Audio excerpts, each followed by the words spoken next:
Everybody, welcome to another video. So today we're having a look at the I think it said Saigaole. It's a Chinese copy of, it's certainly styled like the Kiwami4 series, the Anest Iwata Kiwami4 series. So that's literally what we're doing. We're putting the Saigaole W400 with the URP cap in 1.3, and we're putting it up against the Anest Iwata Kiwami4 with a BA4J cap. Now, the Kiwami4 was out for about 2 years. It got into some problems in that it was actually quite a good spray gun, and it was selling rather cheaply. You could pick these up at the time for about 160, 170 US dollars, and at that sort of price and the performance it gives, it was a bit of a bargain. Unfortunately, Anest Iwata withdrew it. They didn't say why they withdrew it, but I can take a damn good guess. And it was the fact that it's effectively a newer version of the W400. So the W400, you get a WB version, which is the blue controls and cap. You get a WBX, which is the gold controls and cap.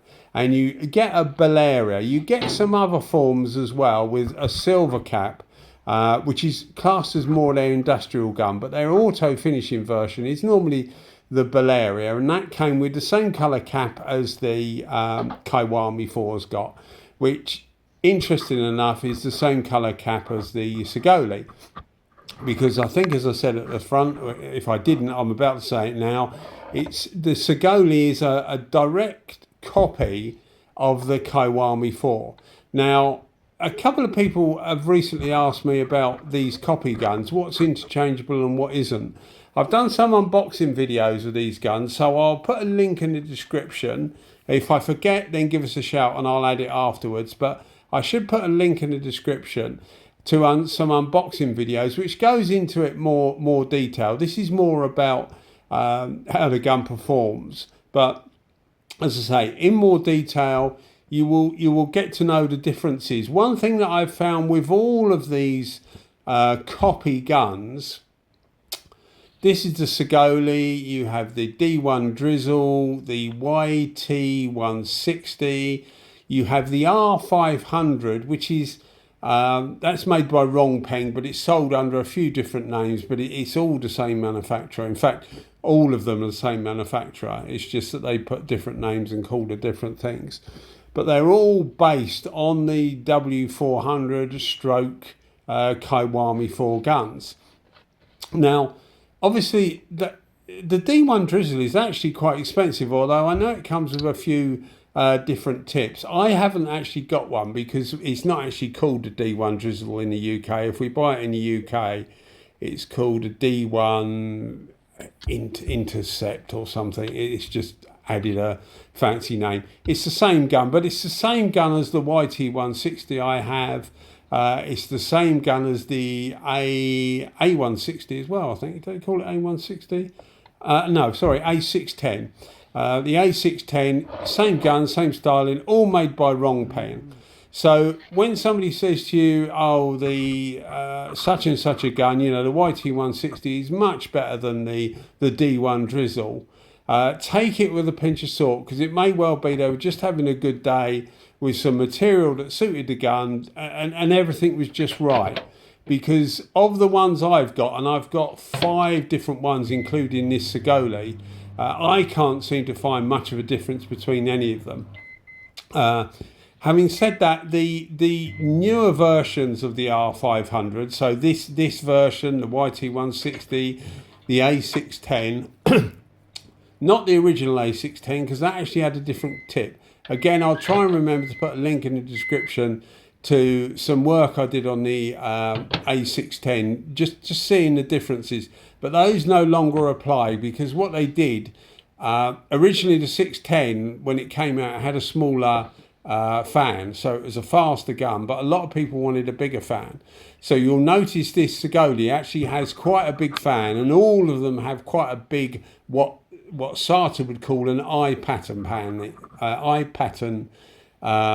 pattern these days. So it's quite a long, thin pattern. Having a long eye pattern, in my opinion, is more suited, well, probably in most people's opinion really, is more suited to certain things than others. For example, I find it better on metallics, I find it better on candies, and things like that. Whereas if you're doing like direct gloss or putting certain base coats on, you might find that you want a smaller, denser pattern so that it wets up quicker. So it is horses for courses, and normally clear coat as well. A smaller pattern will speed it up a bit. It depends on the quality of the clear coat. The better quality clear coat, the more an eye pattern actually helps it. Not helps it, makes you realise the shortcomings of the gun less, if that makes sense. Because clear coat normally likes to go on wet. So a smaller, squatter pattern is often better for clear coat. You can actually bring the patterns in. Obviously, you can turn the fan in on all these guns. But I find that once you start to do that, you start to, some of the atomization, it just doesn't atomize as well. So it does suffer when you actually turn the fans in. So I prefer most of the time, there are a few exceptions, and obviously what material you're spraying, to spray them flat open. And that's what I did with both of these guns. I had them both on full fan, both with the fluid fully open, because it's a clear coat comparison. So normally you like it to wet up fast, and if you've got certainly got an eye pattern, which both of these are to an extent, although the genuine Anest Iwata actually has a smaller pattern than the Saigaole W400, and that is the case with most of the you know, the YT160s, D1s, etc. They tend to have quite an exaggerated eye pattern, and I think that's just going by what the manufacturer thinks people want.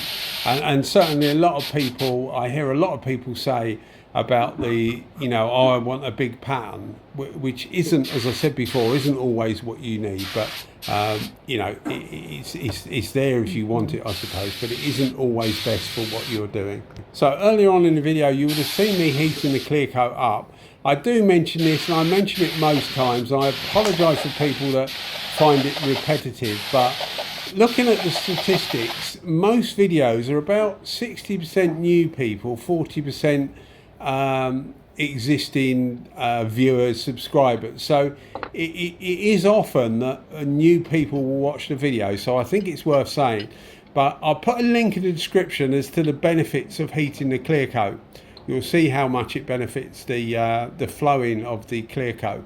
But just to say, don't use a microwave, because I'm sure it's not the done thing, but it is what I do. And if you are doing it, 10 seconds per 100 millilitres works fine most of the time. If it's warm, so over sort of like 22, 23 degrees Celsius, about 8 seconds per 100 millilitre, and that's fully mixed. So I mix it with the base, the base coat, yeah. I mix it, the clear coat with the hardener and any reducer or thinners I'm going to use, mix it all up and then put it in the microwave, as you saw me do earlier. So it gives both of these guns the best chance of getting a reasonable finish, because the clear coat is warmed, so it does flow better. It's not a particularly good quality clear coat. In fact, it's not a good quality clear coat at all, but it actually works reasonably well. I've used it for quite a few years, not solely. I've got about, well, I actually have about 8 different clear coats at the moment. I regularly use probably about 4 or 5 of them. And it depends on the job. It depends, you know, if you're doing something for somebody else, it depends how much they're willing to pay as well. So it does depend on what you're actually doing. But for these videos, I normally use a U-POL, either 2081 or a 2080. And the idea of that is that it does test the guns more. So going on to the guns, the Saigaole W400, as I said, it's a loose copy of the Kiwami4. The CFM use of it, I reckon it's about 7.5 CFM. But what I've found about most of these guns, so the YT160, the A610, this one, probably the same for the D1 Drizzle. I would, not my life, but I would bet a fair bit of money on the fact that they're all exactly the same. They all work reasonably well around 2 bar, which is what I use both of these on, which is what the original works really well on, and it's the recommended pressure for the original Kiwami4. So I always find it's a good place to start 2-bar, and if you're perfectly happy with it at that, then there's no need to you know, go up or down. If it's getting a bit peely, then you can turn it up a little bit, but you might find that you're going too fast anyway, so if you slowed it down, it would actually reduce the peel as well. And obviously the distance from the work as well. The closer you get to it, normally the less peel you'll get, but you do have to be careful if you get too close. It hasn't given the gun enough distance to atomize the clear coat properly, so you can end up getting you know, too much on one area and not enough on another, just because it's just not breaking it up enough en route. So normally you'll find about 5 inches, so about 125 millimeters is the closest you'll want to go with either of these. I normally use these at about 6-7 inches, which is about 150, 175 millimeters. It will vary on conditions and the material you're using, but that's what I find best. But you can see here, it's quite a good looking copy of it, and it doesn't do too bad at all. I think that all of these newer type versions of the R500 are better than the original 500.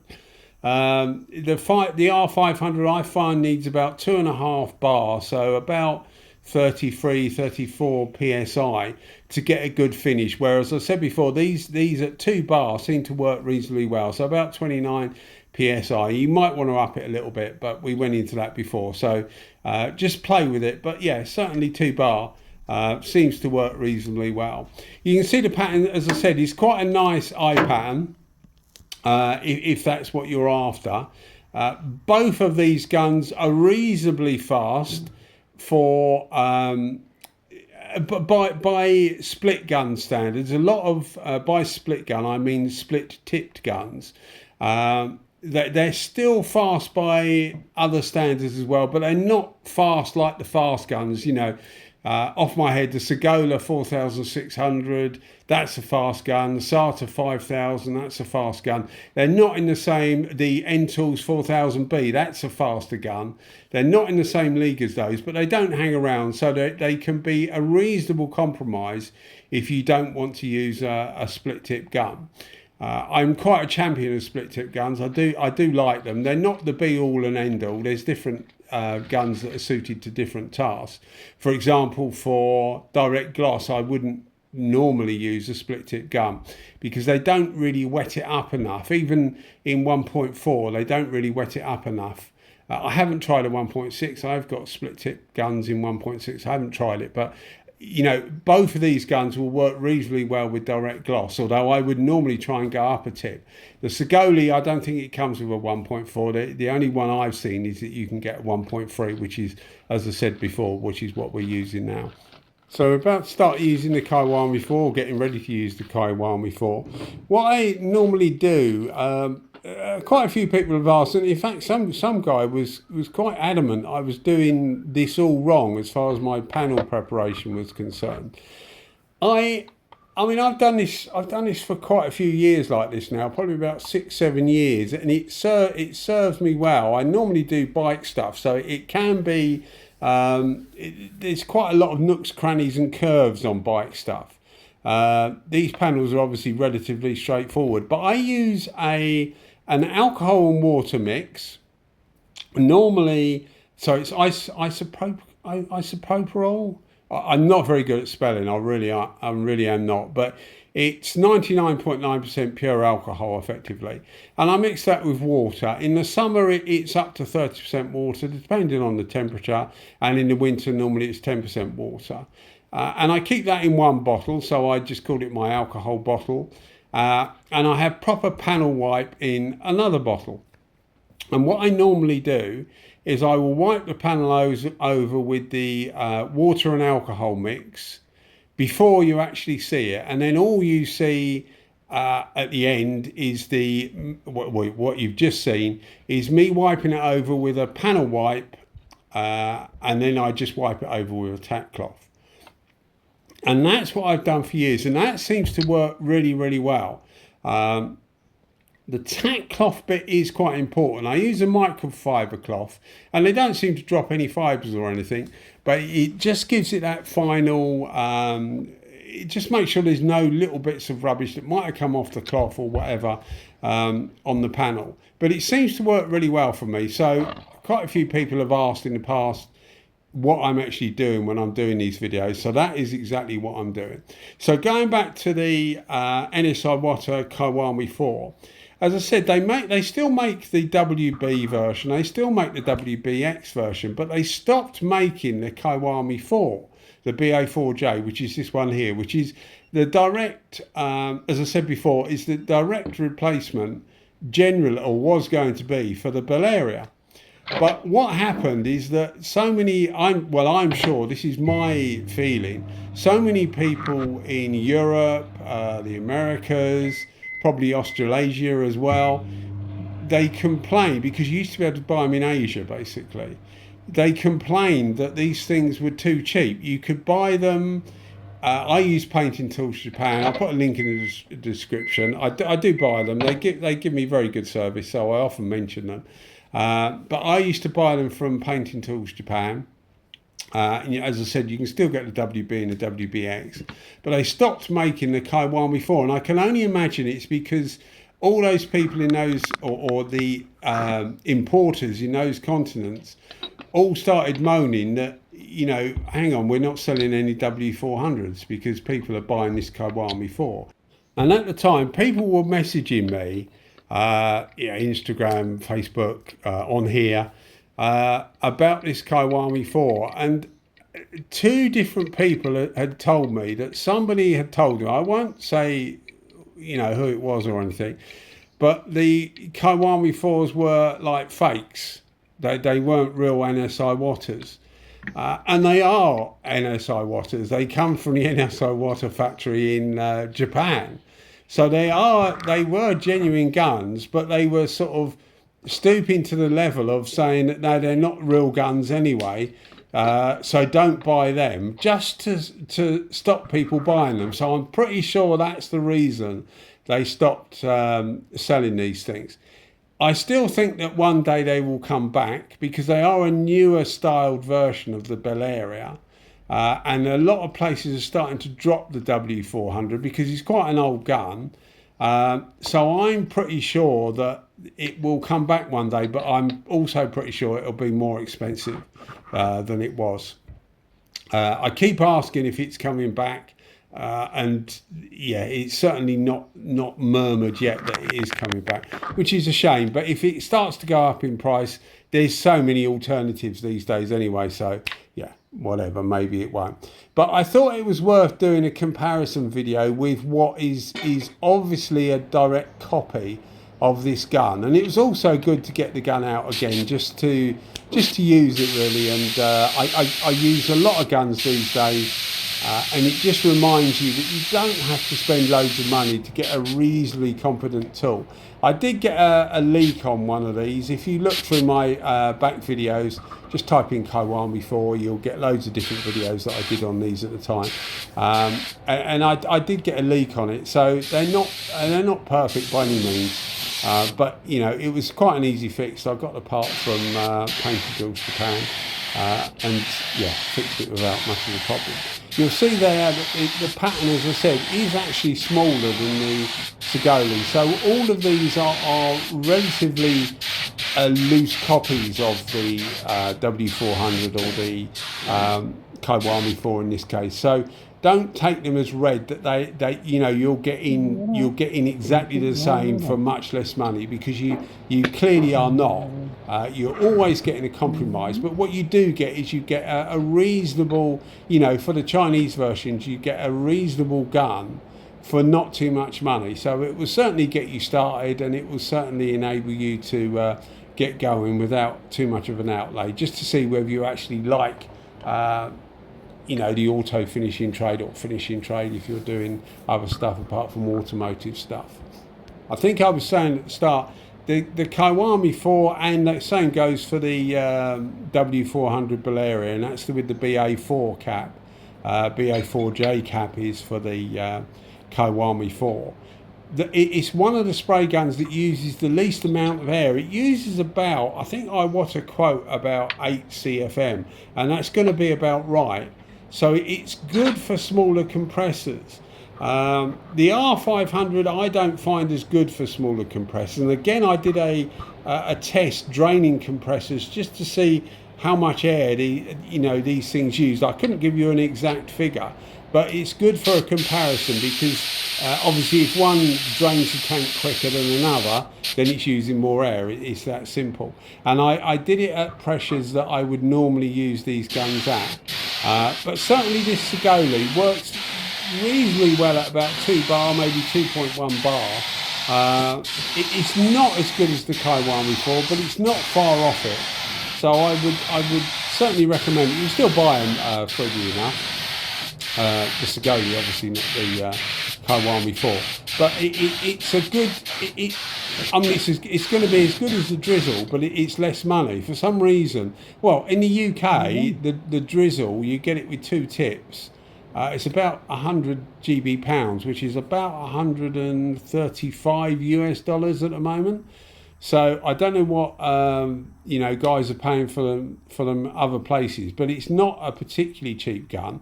I mean, if I had to choose between this Saigaole or that type of gun, I would actually choose a PHS 155, the Poorfish, because I think that's actually a better gun. It does use a bit more air, about 10 CFM, but I think it's a better made gun. You can get spare parts for it. And it's cheaper. So yeah, for me there's no contest. But people do recommend these type of guns for various reasons. But yeah, certainly the Kiwami4 really missed, because it is a really good gun for the money if you want a genuine Anest Iwata, which some people will. For whatever reason, they won't want to buy a Chinese gun, they won't want to buy anything other than a Japanese gun or a DeVille, genuine DeVille. Any of the top mates, people will often go with that because they feel that it's better made. Hopefully I've educated people that you don't need to spend a lot of money on these tools to get actually quite a good tool and quite a good finish with that tool. But yeah, it's not always the case that the more you pay, the better you get. It's just, choosing wisely what you buy, and hopefully people like me are allowing you to make that sort of decision. I always pride myself on the fact that I just say what I feel, and if something isn't particularly good, I will say it, and if something is really good, I will say it. Doesn't matter who makes it or where it's made. It's purely on facts and using the gun, because I do collect spray guns, but I've used them all. I haven't got one gun in my collection that I haven't actually used more than once or twice, because I feel that you need to get a few uses on the gun to actually get a good feel for it and a good way it works. There's a couple of things actually. One thing, when you get a gun that isn't particularly good, you can often fine tune it and get it to work reasonably well, but most of the time you will know when you first use a gun whether it's good or not. As I said, you can tune it up. If you don't think it's too good, you can tune it up. For example, the Meiji Finer Force, Finer Force, the Type C, when I first got that, I wasn't particularly impressed with it. But it's because it's a lower pressure gun and it delivers less fluid, so you have to hold it back, get a little bit closer to the panel, and it works really, really well, and I'm really happy with it now. So yeah, it's not always the case, but it's often the case. First time you get hold of a gun, you'll know whether it's good or not. Anyway guys, once again I've rambled on, but hopefully you enjoyed the video as always, and if you are enjoying them, maybe think about giving us a thumbs up and a subscription. And as I often say, you keep watching them, I'll keep making them. Cheers guys, bye bye.